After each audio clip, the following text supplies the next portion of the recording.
तो कल हमने आपसे सीखा था कि वे अर्थात तरंग बहते किससे हैं, और हमने ये एक्सप्लेन करने के बाद आपको हेडिंग करवाया होगा तरंग गति। सही है बेटा? Yes sir. तो चलो बेटा आगे बढ़ते हैं। थोड़ा सा दूरी बढ़ेगी, थोड़ा सा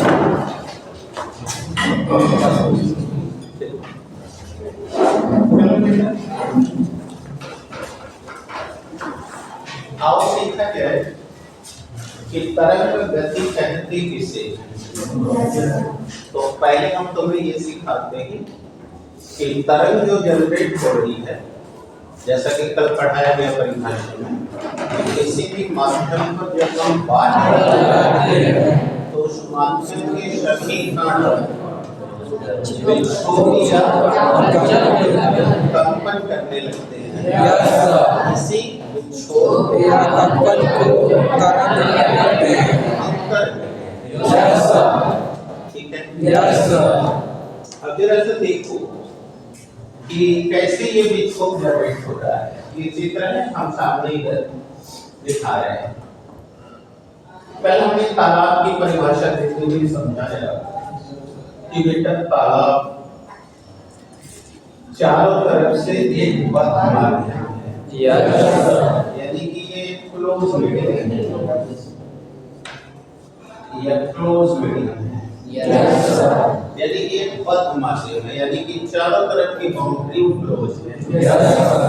अब क्लोज होने से कल मैंने कहा कि अगर तालाब में पानी भरा है तो आपने देखा होगा वो पानी शांत है।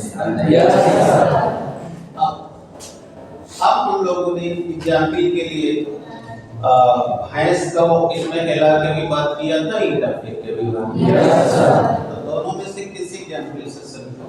जैसे सपोज करो ये देखो हमारे पास एक ईंट है और हमने इस ईंट को उठा के पानी में फेंका। सब बच्चे साइंस से सोचना है, क्योंकि पीछे सबका प्रिंसिपल पढ़ाया गया, बस माइंड करो। बताओ बेटा अगर ये ईटा 10 किलो का है तो सारा द्रव्यमान सेंटर में जैसे ही रिलीज किया पृथ्वी ने इसे बाहर से खींचा। अब खींचने के कारण बताओ इतना इसका एरिया है, उतने एरिया पे बताओ बल लगते हैं। अब देखो ये पानी शांत है, अब इसके ऊपर ईटा गिर रहा है, इस नाते यहाँ बल लगा। वाच कर रहे हैं? अब इतना दूर में जितने पानी के अणु थे सब बताओ बल की दिशा में विक्षेपित हो गए। यानी ये सब के सब अणु नीचे भागे। ठीक है? अब आप पीछे पढ़ के आ रहे हो कि जल के अंदर अगर कोई गति करे तो उस पर दो विरोधी बल लगता है, एक उत्प्लावन बल, दूसरा स्टोक्स फोर्स। अभी कोई बच्ची ने बोला कि स्टोक्स फोर्स, क्योंकि हमने उसे समझा दिया था कि इतना तो पहले से जानते थे। बात से ये जानना है कि पानी में अगर कोई भी वस्तु ले जाओगे तो उसकी गति का दो बल मिलकर विरोध करेंगे, स्टोक्स फोर्स, उत्प्लावन फोर्स। तो ये जैसे ही नीचे जाने लगा, बताओ ये दोनों बलों का परिणामी मान अगर F मान लें तो इन्होंने उन्हें विरोध करना शुरू कर दिया। अतः ये त्वरित होकर मंदित होने लगा। और जहाँ भी शून्य हुआ, क्योंकि ये पानी के अंदर का विरोधी बल है, तो पहले ये गया ऐसे नीचे, यहाँ जाते जाते शून्य हो गया। अब ये ढकेला, ढकेला तो देखो ये ऊपर ये वापस आया आधी स्थिति से, और फिर ऊपर जाने के बाद फिर त्वरित होकर अवमंदित होते थे, फिर शून्य हो गए। तो इस नाते इसके माध्यम के अणुओं के बीच में ये विक्षोभ या हलचल पैदा होगी। इसी विक्षोभ या हलचल को कल आप समझ में आ गया कि जब हम किसी भी माध्यम पर बाह्य बल लगाते हैं तो विक्षोभ क्यों आता है? अब कोई डाउट है? अब तुमने कल पढ़ा था कि माध्य स्थिति से एक चक्र में वो दोनों तरफ बराबर दूरी तय करेगा। देखो अगर ये माध्य स्थिति है तो जितना नीचे गया उतना ऊपर जाएगा।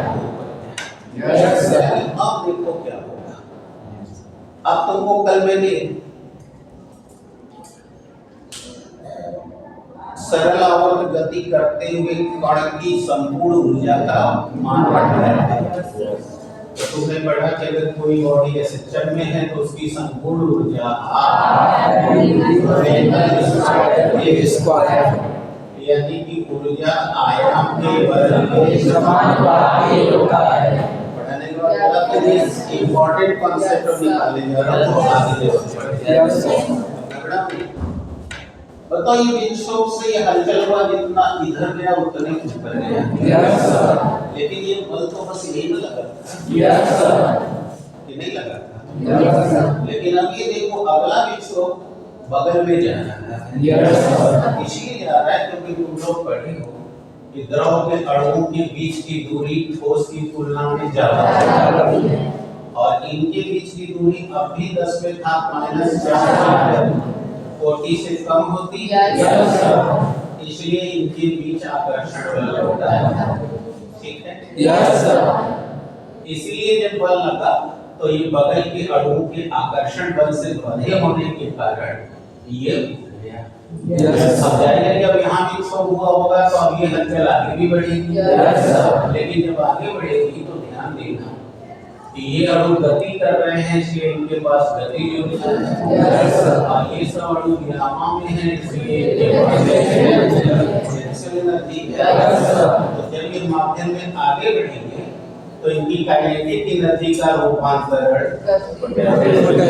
एनर्जी में होगा क्योंकि एनर्जी में लॉस नहीं है। इसलिए जब रूपांतरण इनका काइनेटिक से पोटेंशियल में होगा तो वो लोग ऊर्जा में कमी आ जाएगी। कल का पढ़े हो कि जब ये इसके समानुपाती है अतः ऊर्जा में कमी आएगी तो आयाम हट जाएगा। इसीलिए देखो अगला चक्कर अब पहले वाले से कम विस्थापन कर रहा है।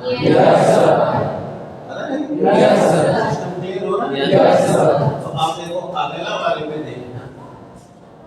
अब देखो अब इसकी तुलना में ये कम होगा। फिर लगातार ऐसा होता है। अब बोलो और रिड्यूस होगा। अब अगले चक्कर का कंपन बताओ। इसीलिए देखो कि जब तालाब में ईंट आप फेंको तो जहां फेंके होगे वहां बड़ा सा तरंग बनेगा। लेकिन जैसे जैसे वो आगे क्यों कम होता जा रहा है क्योंकि उसकी काइनेटिक एनर्जी टर्न हो रही है और इसलिए ऊर्जा में लगातार गिरावट आती जा रही है जिससे आयाम घटता जा रहा है। अब देखो घटते घटते मैंने कहा कि अभी धीरे धीरे शांत हो गया यानी कि जिस क्षण इसकी total kinetic energy total potential energy के हो जाएगी और उसी समय सब ऊर्जा शून्य हो जाएगी। अर्थात अब ये तरंग आगे बढ़ना बंद कर देगी। आ गया समझ में? कोई प्रॉब्लम? जब देखी हो कि ये विक्षोभ या हलचल पैदा हुआ है तो इस विक्षोभ से ये तरंग लगातार माध्यम में आगे बढ़ती जा रही है। तो ये माध्यम में जैसे जैसे आगे बढ़ रही है बताओ एकांक समय में ये दूरी तय करती चली जा रही है। इसी को हम उस तरंग की गति कहते हैं। आ गया? हम इसको दो तरह से डिफाइन करेंगे कि माध्यम उत्पन्न होने वाली तरंग जब माध्यम में आगे की ओर बढ़ती है, राइट है? तो इसे हम उसकी तरंग गति कहते हैं अथवा एकांक समय में यह जितनी दूर जा रही है वही उस तरंग की तरंग गति और ये तब तक जाएगी जब तक इसकी काइनेटिक एनर्जी पोटेंशियल एनर्जी में और जिस क्षण इसकी कुल ऊर्जा स्थितिज ऊर्जा में बदल जाएगी उसी क्षण इसका उसमें बनना या आगे बढ़ना बंद हो जाएगा। अब आगे समझ गया। और ऊर्जा जैसे जैसे घटती जाएगी उसका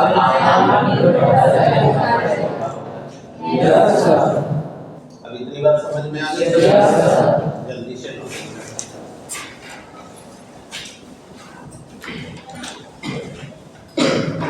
किसी भी माध्यम में किसी भी माध्यम में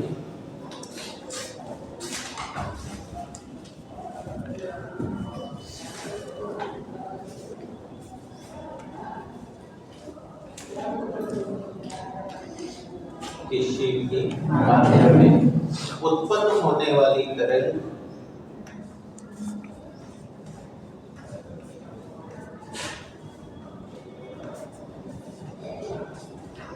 उत्पन्न होने वाली तरंग ओके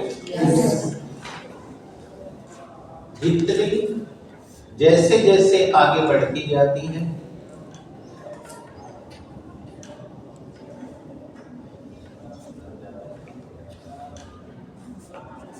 जैसे जैसे आगे बढ़ती जाती है उसकी गति ऊर्जा स्थिति की ऊर्जा में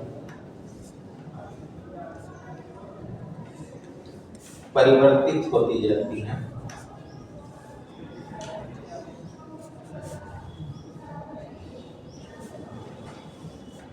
परिवर्तित होती जाती है, ठीक है। और जिस क्षण उसकी संपूर्ण गति ऊर्जा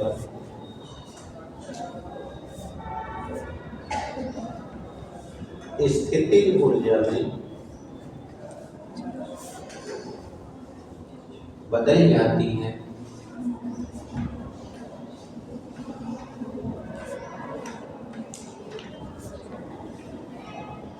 बदल जाती है बदल जाती है कोई प्रॉब्लम उसी क्षण तरंग का बनना समाप्त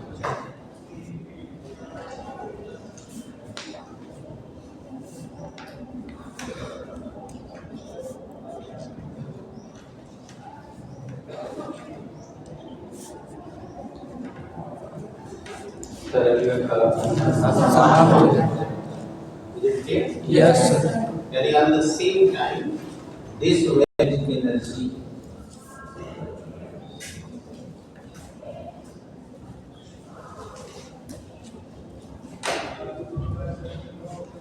total kinetic energy is on और एक चीज और ध्यान देना कि तरंग एक डायरेक्शन में नहीं जाती है। Yes, sir. जहां ओरिजिन होगी हर दिशा में। एग्जांपल एक उदाहरण ले लो। I am speaking something in this direction. मैं इधर कुछ बोल रहा हूँ, राइट है? Yes, sir. लेकिन हमारे पीछे और चारों तरफ बच्चे सुन जा रहे हो कि नहीं? Yes, sir. वही इससे पता चलता है कि मेरे मुंह से जो ध्वनि है वो तरंग के रूप में तुम्हारे कान तक जा रही है। Yes, sir. और ये तरंग मैं अगर ओरिजिन हूँ तो मेरे ऐसे ही अगर कभी उल्टा फेंकोगे तालाब में तो जिधर से फेंके उधर ही खाली लहर नहीं आएगी, चारों तरफ। हाँ, इसीलिए कल मैंने उनकी मदद से भैंस का प्रयोग किया कि अगर भैंस पानी में गई तो लहर जो बनेगी वो केवल वन डायरेक्शन में नहीं बनेगी। Yes, sir.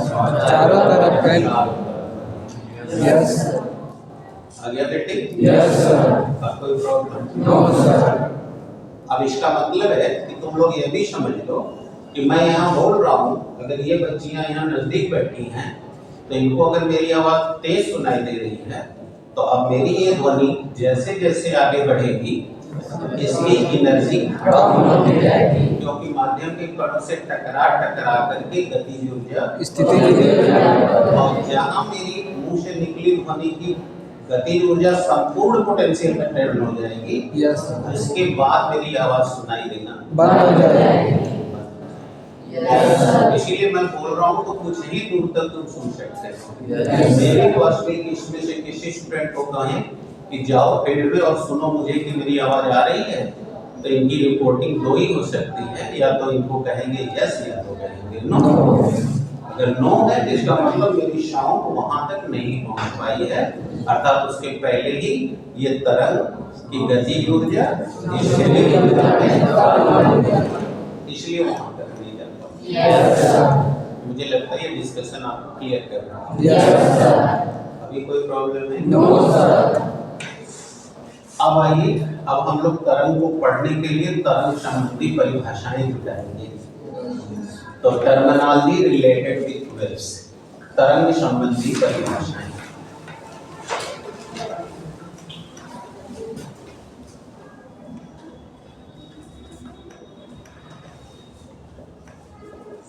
तरंग संबंधी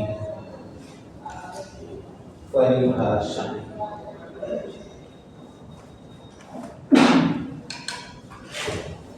terminology related with waves। Okay, अब आओ बेटा सी।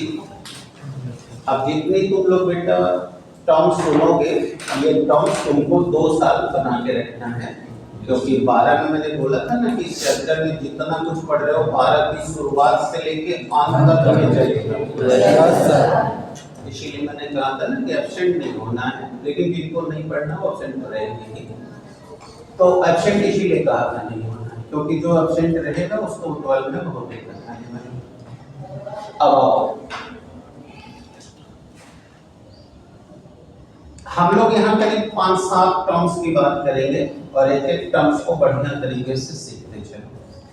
आओ देखो, पहले मैं तुम्हारे सामने वेव जनरेट करने के लिए एक ग्राफ खींच रहा हूँ, पहले उसको समझो।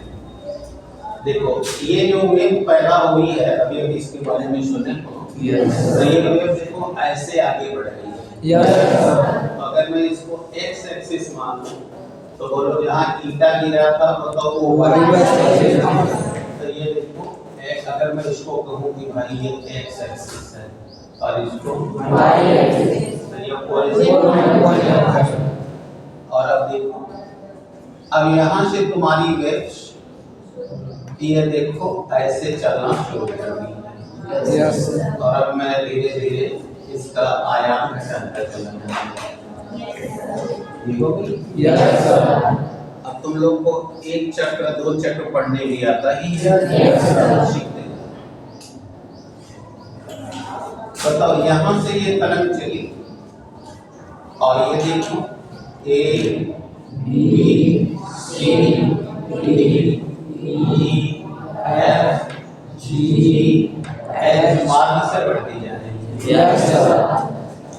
अब चलो यहाँ से लिखते जाओ। बोलो जब ये यहाँ से यहाँ गई तो तुम लोग कल के डेरिवेशन से सीखे होंगे, कल और परसों में संडे को। बोलो ये बटा 4 चक्कर है। ये आधा चक्कर, यहाँ 1 चक्कर हो गया। बोलो अगला चक्र यहाँ आएगा। 2 चक्कर हो गया। 3 चक्कर, 4 चक्कर, मतलब गिन सकते हो। आप गिन सकते हो। तो चलो पहला टर्म्स उठाते हैं पढ़ने के लिए, एम्पलीट्यूड। क्या? एम्पलीट्यूड, जिसे हिंदी में आयाम कहते हैं। तो चलो पहला टर्म्स उठाएंगे, आयाम यानी एम्पलीट्यूड।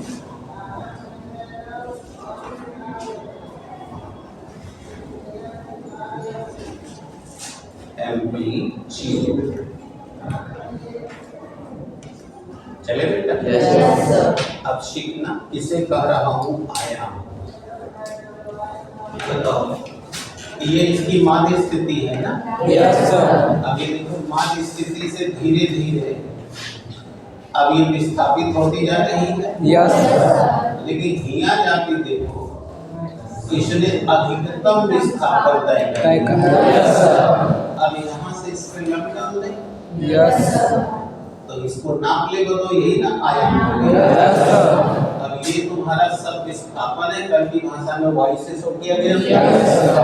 लेकिन इस बिंदु पर बताओ ये वाला विस्थापन मैच हो रहा है, और परसों की परिभाषा में इसी अधिकतम विस्थापन को जैसे ए से डिनोट, तो आयाम क्या मिलेगी?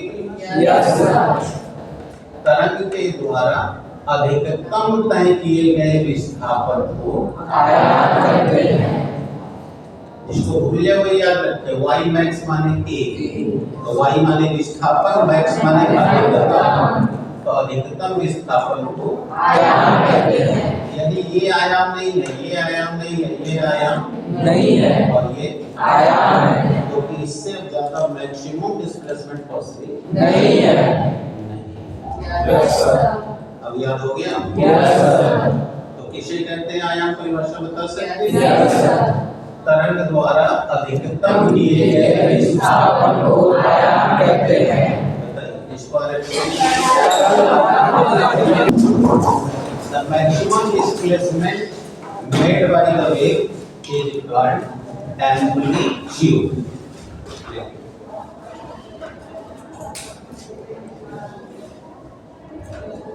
तरंग द्वारा किए गए अधिकतम विस्थापन को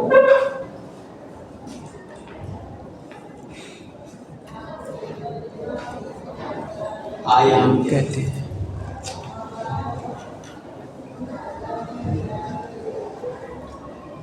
हो गया? Yes.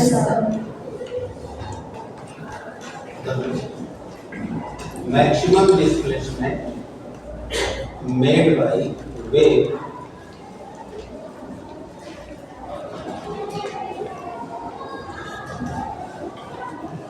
is called its amplitude. हुआ बेटा? Yes sir. इसे स्मॉल a से डिनोट करते हैं। It is represented by small a।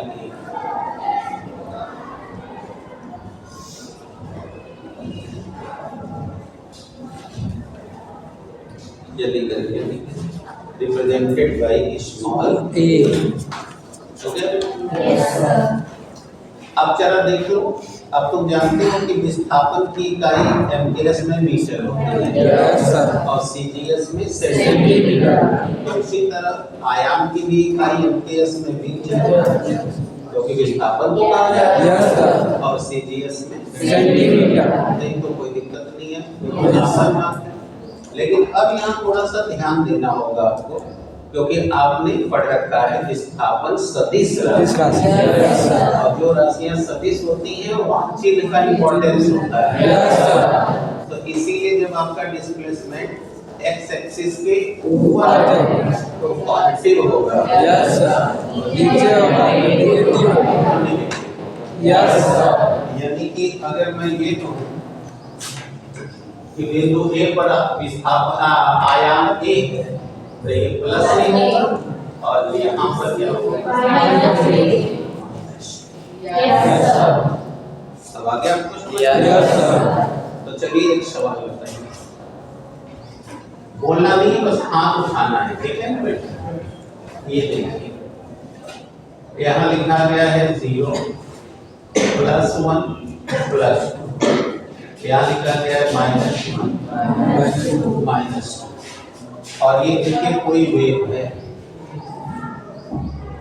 देख रहे हैं? Yes sir.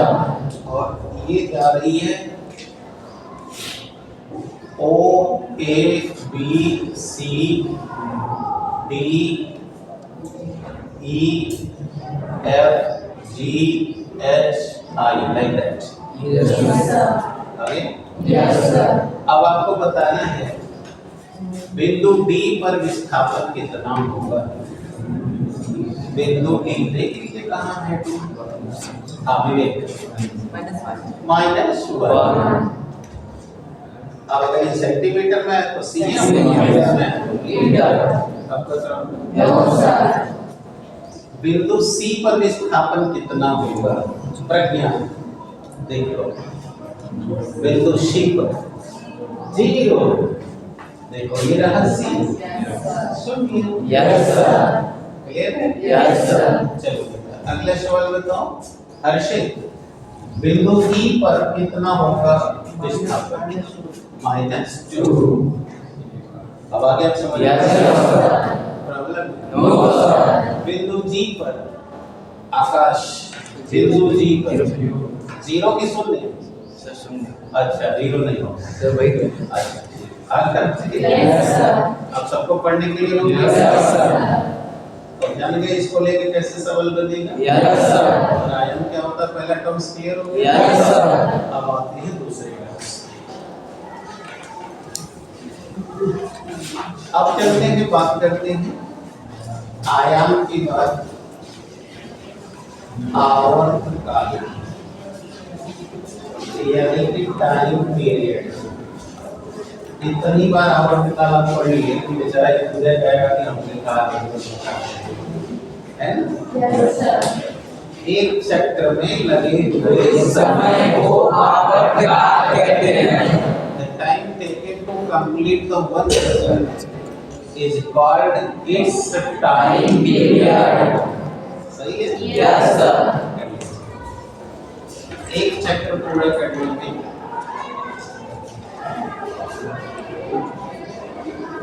लगे समय को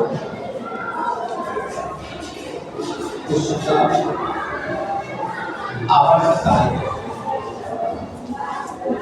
The taken time to complete the one circle or one wave is called time. Its time period. और जानते ही इसको हम लोग कैपिटल बी से दिखाते Yes, हैं। sir. इसे कैपिटल बी से डिनोट करते हैं।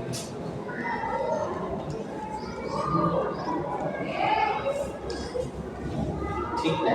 Yes, sir. तो अब आप बताओ, अगर हम 2 से काउंटिंग कर रहे हैं तो बोलो एक चक्र जाके जी पर पूरा होगा? Yes, sir. तो यहाँ तक कितना समय लग गया? सपोज करो 2 सेकंड लगा। Yes, sir. तो ये 2 सेकंड कहलाएगा इसका आवर्तकाल। अच्छा अब एक तो सवाल याद आ गया जो कल बता देना चाहिए था लेकिन दिमाग से उतर गया, अभी अभी मुंह से निकला है। सरल लोलक का अगर आवर्तकाल 2 सेकंड है तो ऐसे सरल लोलक को सेकंड लोलक कहा जाता है? Yes, sir. कम्युनिकेटिव पॉइंट था। अगर कभी पूछ दे कि सेकंड लोलक किसे कहते हैं तो क्या कहोगे? जिस लोलक का आवर्तकाल 2 सेकंड उसे हम सेकंड लोलक अब याद रहेगा। Yes, sir. अभी 2 मुंह से निकला तो याद रखने सवाल। तो this is the important thing. Whenever it is asked to you that what is the second pendulum, so you should reply second pendulum is a pendulum which time period is only for 2 seconds. आगे बढ़े तो जिस लोलक का आवर्तकाल 2 second का होता है उस लोलक को सेकंड लोलक कहते हैं। That's clear? Yes, sir. अब आ जाओ बेटा, अगर इस तरंग को O से लेकर G तक जाने में 2 सेकंड लगा तो बोलो इसका आवर्तकाल कितना होगा? 2 सेकंड। Yes, sir. क्यों? क्योंकि O से G तक जाने में इसने 1 सेकंड पूरा किया। अब समझ में आ गया? Yes, sir. अब चलो बताओ, अगर यहाँ तक जाने में T समय लिया होगा Yes, sir. तो बोलो यहाँ तक आने में कितना समय लिया होगा? बताओ। T/2 क्योंकि ये आधा चक्र है Yes, sir. तो उसका आधा समय लेगा। Yes, sir. चलो अब बताओ B तक जाने में कितना समय लेगा? B तक जाने में कितना समय लेगा? चलो जल्दी T/4 कितना? T/4 क्योंकि यह 1/4 चक्र है। Yes, sir. तो इसका चौथाई ले लेंगे। Yes, sir. बैठ जाओ। चलो करंट यहाँ तक जाने में कितना समय लेगा? 3T/4 कितना लेगा? 3T/4 क्योंकि ये 3/4 चक्र। Yes, sir. कल के भी लेक्चर में, संडे के भी लेक्चर में कुल पढ़ा दिए। Yes, sir. तो बेटा ये 1/4 चक्र है तो कुल समय का चौथाई समय लेगा। Yes, sir. ये आधा चक्र है तो कुल समय का आधा चक्र लेगा। ये 3 चौथाई है, अथवा 3 चौथाई है, और यहाँ चक्र हो गया, क्लियर हो गया? Yes, sir. अब चलो, अब अगला सवाल बताना। यह तरंग, इस तरंग का आवर्तकाल 2 सेकंड है। कितना सेकंड? 2 सेकंड। आप ध्यान से सुन लिया ना? Yes, sir. तो बताओ B तक जाने में कितना समय लेगा? क्लियर हो गया? Yes, sir. चलो बताओ जल्दी से, तुम बताओ। 0.5, यानी कि अब देख ही रहे हो B का इसमें मान रख देंगे, Yes, तो यहाँ 2 रख दिया, 4 5 20, यानी 10 5 सेकंड। yes, sir. अब देखो कितना आसान, जो पढ़ रहा है वो समझ रहा है। हो गया यहाँ? Yes, sir. अब चलो बताओ C तक जाने में कितना समय लेगा? कहाँ जाना है? C तक। हाँ बताओ बेबी, बोलो। 1 सेकंड, यानी यहाँ तक 2 सेकंड था, आधा पर 1 सेकंड। Yes. यानी 2 यहाँ रख दिया, 2 भागे 2 बराबर 1। Yes. ये तो कदैया गुण का बच्चा है। जो कदैया से भी नीचे है वो नहीं बता पाएगा। अब चलो E, देख रहे हो ना? Yes, sir. तो E तक आने में कितना समय लेगा?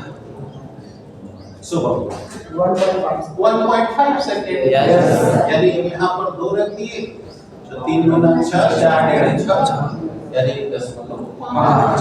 ऐसा ही जवानी भी जान गया, 10.5 1, 1.5 2, कम तक कम। Yes, sir. अब कोई प्रॉब्लम No, नहीं? sir. तो टाइम पीरियड का आवर्तकाल से संबंध, आवर्तकाल से कैसे आयाम का संबंध निकलेगा पता चल गया? Yes, sir. तो चलो अगला सवाल इसी पर लेके बता रहा हूं, अब उसमें नहीं करूंगा।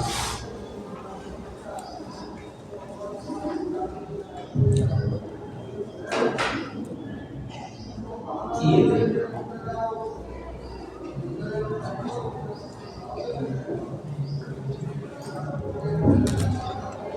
ये O है, ये D है, ये B है, ये C है, ये D है, E है। ऐसे करके कई बिंदु दिए गए हैं। Yes, sir. और अब हमसे कहा गया है, यहाँ पर लिखा गया है +3 सेंटीमीटर। ये देखो एक रेखा और खींची जाती है, यहाँ लिखा गया है 1.5 सेंटीमीटर, राइट? Yes, sir. इसके भी बीच में ऐसे खींची गई, यहाँ लिखा गया है 1.5 सेंटीमीटर, और यहाँ लिखा गया है 3 सेंटीमीटर। समझ में आ गया? Yes, sir.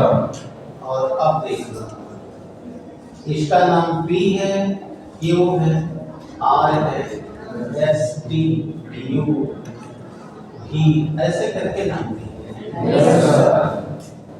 ठीक बात है? Yes, sir. अब हमसे कहा गया कि इस तरंग का आवर्तकाल 4 सेकंड है। Yes, sir. अभी Yes, sir. दिमाग में चला गया? Yes, sir. तो अपना दिमाग सेट कर लो। तो पहला सवाल पूछा गया है, 2 सेकंड के बाद इसका विस्थापन बताइए। सुना है क्या पूछा गया? 2 सेकंड के बाद और यह किस बिंदु पर होगा, यानी स्थिति। Yes, sir. तो चलिए शुरू हो जाइए, आप बताइए। देखिए अब इनको सवाल इनका सही है कि गलत है, आप सब लोग देखिए। हमने आपसे सवाल किया कि 2 सेकंड बाद, Yes, sir. तो बोलो अगर यहाँ से हम चलेंगे तो यहाँ एक चक्कर हो जाएगा, Yes, sir. और कितना समय लग जाएगा? तो हमने पूछा 2 सेकंड बाद, तो बोलो 2 सेकंड पर यहाँ होगा, Yes, sir. यानी आधा। Yes, sir. अब हमने पूछा था विस्थापन बताइए, तो देखिए इसका विस्थापन 0. और पूछा था किस स्थिति में होगा, तो कहाँ होगा? D पर, यानी माप स्थिति। Yes, sir. तो आप कहाँ गलत है पता चल गया होगा। आपको गलत सही नहीं कहेंगे, आप खुद अपने को जज करिए कि आप बुद्धि से क्यों नहीं प्रयोग कर रहे हैं। आप क्लियर हो गए? Yes, sir. अगला सवाल है 1 सेकंड के बाद विस्थापन बतानी है और स्थिति। हो गया? चलिए, कुछ 1 सेकंड के बाद उसका विस्थापन कितना होगा और स्थिति कितना होगा। Very good. अब यहाँ 2 सेकंड तो 1 सेकंड में बताओ चौथाई चक्र में होगा, तो उसका विस्थापन होगा +3 सेकंड और स्थिति होगी 1, अर्थात वो 1/4 चक्र की स्थिति में होगा, अर्थात मध्य बिंदु से 3 सेंटीमीटर ऊपर बिंदु A पर। आगे आप समझ गए? तो इस तरह से आपको सवाल होते हैं। आप कोई दिक्कत? तो अब हमने इन दोनों को भी पढ़ लिया। अब तीसरा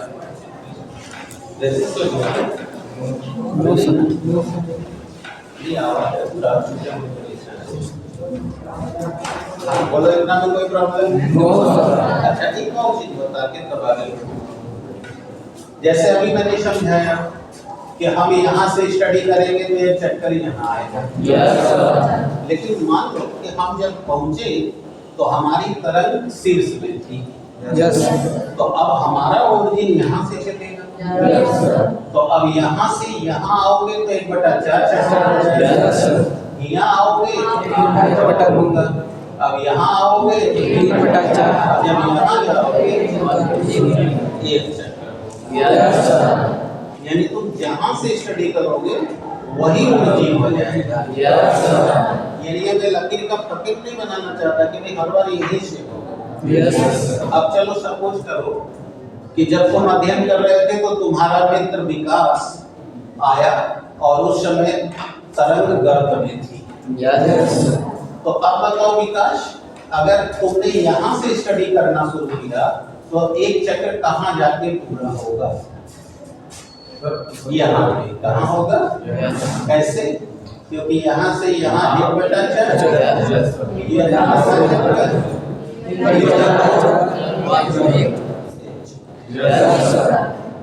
आगे समझ में? अब मैं पूरे इन पॉइंट्स का नाम देने जा रहा हूँ। जब तुम माध्य स्थिति से ऊपर रहते हो, जहाँ अधिकतम विस्थापन होता है, उस पॉइंट को शीर्ष कहा जाता है। क्या कहा जाता है?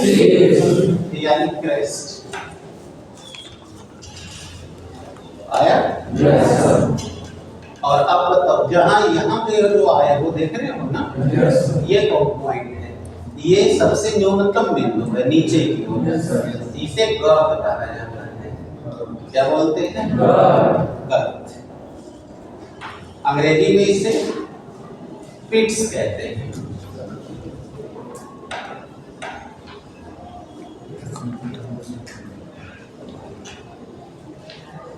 ओके, बोलो बेटा, कंफर्म हो गए आप? चलिए, अब एक चीज और देख लो। यहाँ तक कंफर्म हो गया? तो अगर तुम शीर्ष से अध्ययन करोगे तो अगले शीर्ष पर 1 चक्कर होगा। गर्त में अध्ययन करोगे तो अगले 1 चक्कर होगा। और माध्य में चलोगे, आप देखो माध्य में चलोगे तो माध्य में जो अगला माध्य आएगा वो 1 चक्कर नहीं होगा। एक छोड़ने के बाद। तो इसलिए तुम्हें ये बात दिमाग में कुछ गणित के शब्दों से याद रखना होगा, या फिर पूरा प्रिंसिपल कि 1 चक्र हमको गिनना आना चाहिए। क्रमागत शीर्ष बोलाएगा, ये क्रमागत गर्भ बोलाएगा, लेकिन ये क्रमागत माध्य नहीं बोलाएगा, इसे एकांतर माध्य कहेंगे, क्योंकि एक के अंतर के बाद दूसरा माध्य आएगा। समझ आ गया आपको? तो 2 क्रमागत शीर्षों या 2 क्रमागत गर्भों के बीच की दूरी 1 तरंग है, और एक एकांतर माध्य के बीच की दूरी 1 है। सब समझ में आ रहा है क्या? बोलो मुझे दिखाई दे रहा है कि ज्यादा लोग को आ रहा है, तो जो नहीं प्रयास कर रहे हैं वही बच्चे बस न्यूट्रल पड़े हुए हैं। अब श्योर हो गया? अब गिनने आगे 1 चक्कर कहाँ से गिनोगे? अगर यहाँ से गिनोगे तो यही पर अगला जो शीर्ष आएगा वहाँ गर्त से गिनोगे लेकिन माध्य से गिनोगे तो अब माध्य में अगला जो माध्य आएगा यदि एक छोड़ के यदि अब कोई डाउट है? अब तुमको आवर्त काल जितना भी दिया रहे उसका 4 टुकड़ा कर लो। अब 4 का 4 टुकड़ा करोगे तो एक आएगा। तो यहाँ आओगे तो 1 सेकंड, यहाँ आओगे तो 2 सेकंड, यहाँ आओगे तो 3 सेकंड, 4 सेकंड। अगर 2 दिया है तो इसके 4 टुकड़ा करो। 0.5 तो 0.5 1 0.5 2 खत्म। अब कोई प्रॉब्लम नहीं। तो अब हमने एम्पलीट्यूड और आवर्तकाल शो कर दिया है। अब तुमको आगे ले जा रहा हूँ। अब अगली चीज को सीखो, अगला क्या चलते हैं। तो शीर्ष गर्त भी कंफर्म हो गए। किसे शीर्ष कहेंगे, किसे गर्त कहेंगे? यानी जहाँ अधिकतम विस्थापन होगा धनात्मक वो शीर्ष है। जहाँ अधिकतम ऋणात्मक विस्थापन होगा वो गर्त है। सबकी डेफिनेशन देते चले जाएं। यानी the maximum displacement where done but positive it is crest and another maximum displacement whether happened but in negative is called pitch। आ गया समझ में? कोई प्रॉब्लम नहीं। तो 6 गर्त माध्य सब कंफर्म हो गया। चलो तीसरा लेते हैं।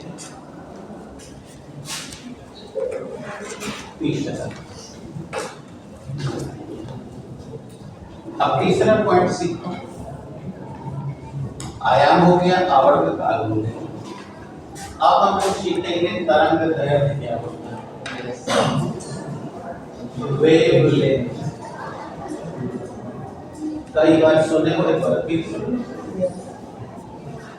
वेग माने तरंग, लेंथ माने लंबाई। जरा देखो, यहाँ से यहाँ आने पर तरंग एक चक्र हो गया। इतना दूर आ गई कि नहीं आ गई? इसी को कहेंगे उसका तरंग। यानी कि एक चक्र में तय की गई दूरी को उस तरंग का तरंग कहते हैं।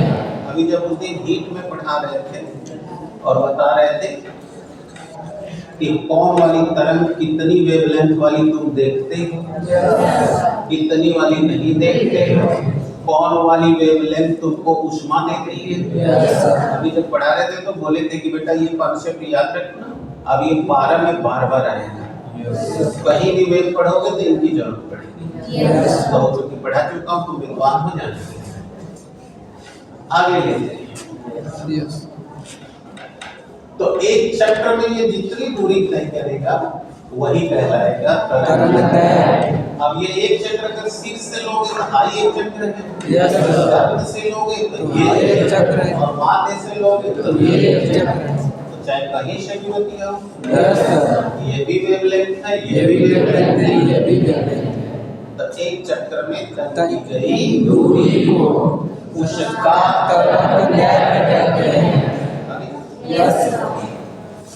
The distance carried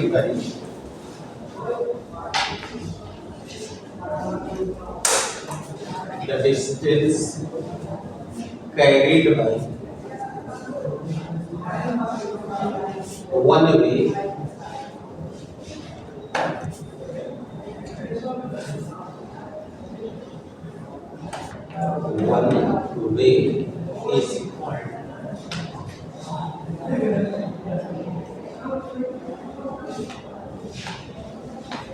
is called what?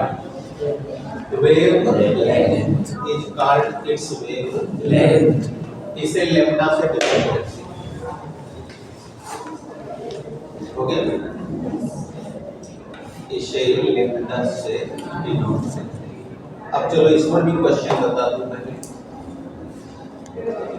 Lambda मान लिखते हो क्या? देखो आप तो जानेगा कि दूरी है तो इसकी भी इकाई एम्पियर्स में मीटर ही होगी।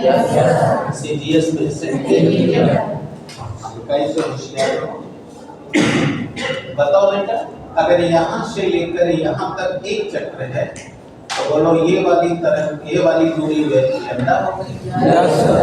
बोलो यहाँ आधा चक्र है तो यहाँ से लेकर यहाँ तक की दूरी लैम्डा होगी।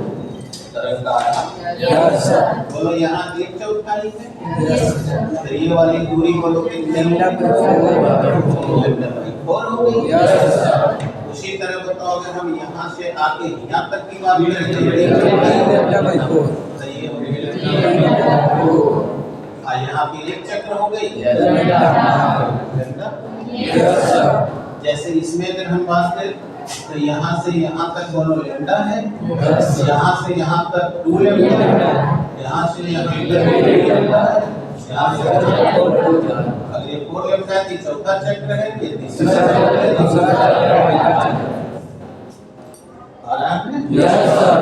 टाइम में बात करूं तो हाई बताओ t है तो यहाँ 2t लगेगी, 3t लगेगी और 4t लगेगी। यानी इसका काल 2 सेकंड है तो यहाँ आने में 8 सेकंड लगेगा, यहाँ आने में 12 सेकंड लगेगा, यहाँ आने में 4 सेकंड है। आ रहा है कि हम कंफर्म है? कितने लोग को आ रहा है जो मैं एनी डाउट? तो अब हमने वेवलेंथ की भी बात कर ली। अब यही चीज अगर मैं सवाल उल्टा करूं कि किसी तरंग का तरंगदैर्घ्य 3 मीटर है तो इससे तुम क्या समझते हो? तो तुम्हें परिभाषा याद है तो बता दोगे कि इससे हम ये समझते हैं कि यह तरंग एक चक्र में 3 मीटर की दूरी तय करती है। अब कोई तो 3 चीजें होगी। अब चले अगली क्वेश्चन। अगला अब अगली बात करेंगे आवृत्ति की।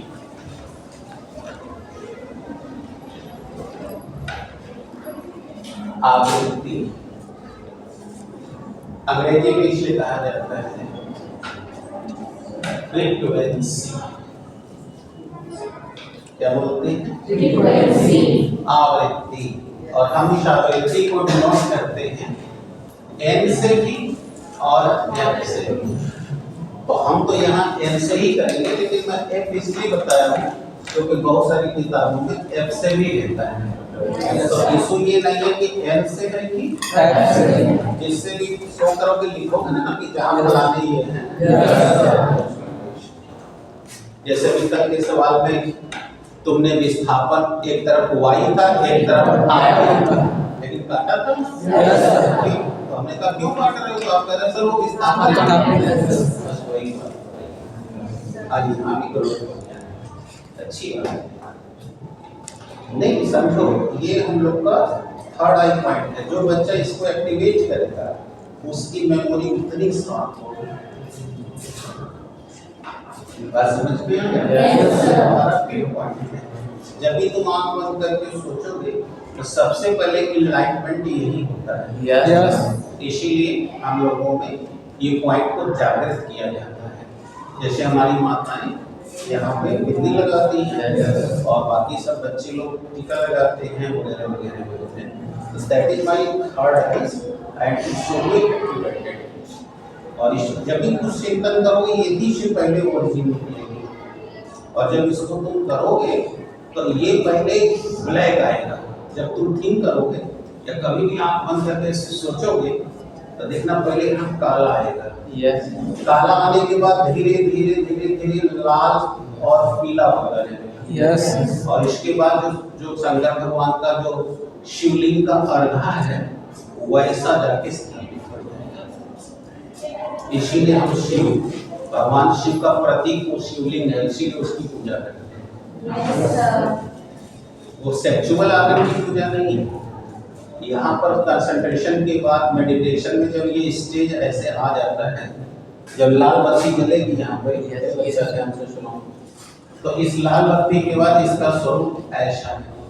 यस इस रूप में याद के प्रति तो जिसका जिस दिन ये वाला जागृत हो जाएगा उस दिन उसकी मेमोरी सबसे ज्यादा होगी, क्योंकि भगवान शिव प्रकृति के देवता हैं, उन्होंने 10 महाविद्याओं को कंट्रोल किया है। 10 महाविद्याओं को ज्ञाता है, इसीलिए पूरी सृष्टि का वो सृजन भी कर देते हैं और विनाश। इतनी शक्ति उनके पास है। तो ये तुम्हारी जागृति पे है। तो अभी मैंने इनको देखा, पहली बार लगाया रूम से, but I have seen today, बहुत सदा मैंने अनुमान किया होगा, तो दैट्स व्हाई। तो सबको ऐसा जागृत करना चाहिए। जब भी घर में पढ़ो, देखो पढ़ने के पीछे मैंने भी काम पढ़ाते हुए बताया था कि जब पढ़ लेते हो स्कूल में, घर भी पढ़ लेते हो, तो कमरे बंद करके जब तक चिंतन नहीं करोगे वो पढ़ी हुई चीजें यहाँ नहीं आएंगी। इसलिए वो यहाँ जल्दी पहुंचे, इसलिए पढ़ो फिर रब पर वर्क करो, और रब को वर्क करके अगला विषय पढ़ने के पहले इसको डाउनलोड करो। डाउनलोड कैसे होगा? कमरे में अकेले बंद हो जाओ, बैठो और यहाँ से सोचो कि अभी तुमने क्या क्या दोहराया, और जब दोहराई भी चीज यहाँ दिखने लगे तो जान जाओ अब तुमको कभी नहीं भूलेगा। और यदि ऐसा नहीं करते हो तो कभी आएगा। इसलिए साइंस में चिंतन, मेडिटेशन सबसे ज्यादा जरूरी है। इसलिए प्रोफेसर, बड़े बड़े डॉक्टर्स जब भी ऑपरेशन करके घर जाएंगे तो सोने से पहले वो कंसंट्रेट होकर चिंतन करते हैं कि आज हमसे कहाँ गलती हुई, कौन सा पेशेंट का क्या छूट गया, क्या टॉपिक था, तो वो सारा विजुअलाइज यहाँ से। तो चलिए बेटा, ये वेवलेंथ क्लियर हो गया? आप किसकी बात कर रहे थे? वेवलेंथ की शायद। आज हम लोग सुरंग में हैं, इसलिए सुन लिए। यस तो आप लोग टीचिंग कर लो, ठीक है?